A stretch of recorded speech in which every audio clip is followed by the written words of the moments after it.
Kami kelompok 2 dengan saya Fatihah Valinisa Namira, saya Harisa Sabila Rahma, saya Sari Nurasana, saya Rizky Ramadan, saya Muhammad Fauzian Yakin.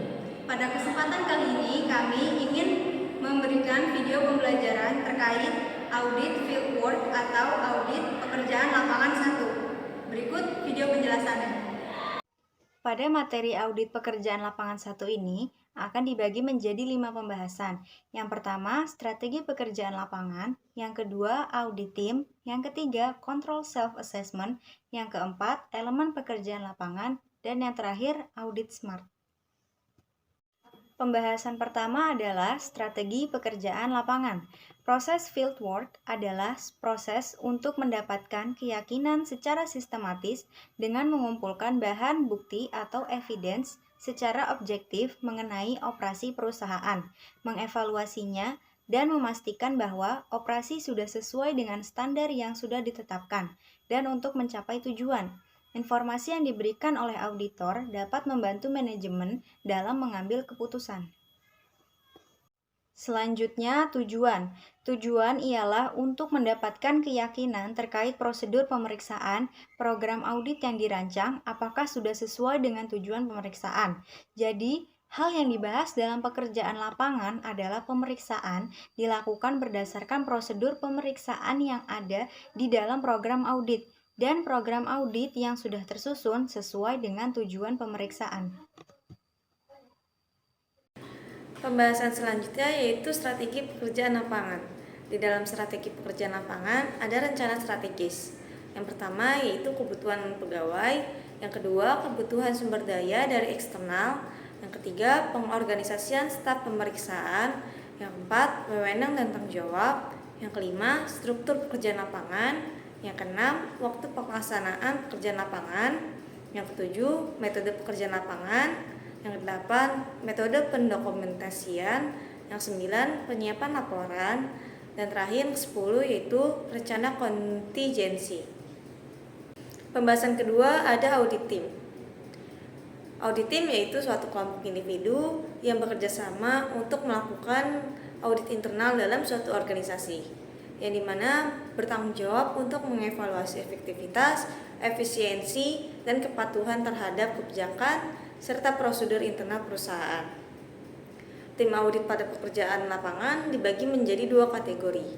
Yang pertama yaitu tim audit mandiri, dan yang kedua yaitu teknik stop and go audit. Selanjutnya, control self-assessment. Control self-assessment atau CSA adalah salah satu jenis audit partisipasif. Audit partisipasif adalah proses yang menjelaskan hubungan antara auditor dengan klien atau auditee. Audit partisipasi terbukti lebih efektif dan efisien dalam mencapai tujuan. Audit intern telah lama mengenal konsep audit partisipasif. Jika audit partisipasi diterapkan, maka akan memberikan dampak yang lebih baik dan positif bagi entitas. Karena sudah terbukti bahwa audit partisipasif lebih efektif dan efisien dalam mencapai tujuan audit. CSA bisa diulang sederhana, namun tidak dapat dikatakan sebagai hal baru. Selanjutnya, tujuan dari Control Self-Assessment atau CSA adalah memberikan suatu pendekatan yang sistematis dan terstruktur untuk mengevaluasi dan meningkatkan efektivitas kontrol internal di dalam suatu organisasi atau entitas. Adapun beberapa tujuan utama dari Control Self-Assessment yaitu yang pertama, meningkatkan kesadaran pemangku kepentingan. Yang kedua, evaluasi dan peningkatan efektivitas kontrol. Dan yang terakhir, pencegahan kecurangan dan kegagalan. Selanjutnya ada elemen pekerjaan lapangan. Tujuan audit berbeda dengan tujuan operasi. Karena tujuannya berbeda, maka prosedur yang digunakan juga akan berbeda. Auditor menetapkan tujuan audit dan manajemen menetapkan tujuan operasi. Dengan adanya prosedur audit, diharapkan tujuan auditor tercapai. Karena prosedur adalah cara yang dilakukan oleh auditor untuk mencapai tujuan. Selanjutnya ada audit SMART atau Selective Monitoring, Assessment Risk, and Trends. Indikator kunci menjadi metode yang digunakan sebagai elemen dasar dari proses pemeriksaan. Ada 4 tahap dalam audit SMART. Yang pertama, memilih bidang-bidang kunci untuk pengawasan dan menilai. Yang kedua, mengembangkan indikator kunci untuk pengawasan dan penilaian. Yang ketiga, ada implementasi. Yang keempat, Teknik-teknik audit smart dipelihara. Selanjutnya yaitu kita akan membahas mengenai elemen pemeliharaan teknik audit smart yang disampaikan oleh Carolina and Light. Yang pertama yaitu anggota tim mendapatkan penugasan kegiatan audit smart. Artinya penugasan aktivitas-aktivitas audit smart ke masing-masing anggota tim. Yang kedua, dokumentasi yang disajikan dapat dinyatakan layak dan disimpan di tempat yang memang tersentralisasi. Berarti mengupayakan pendokumentasian yang layak dan penyimpanan tersentralisasi.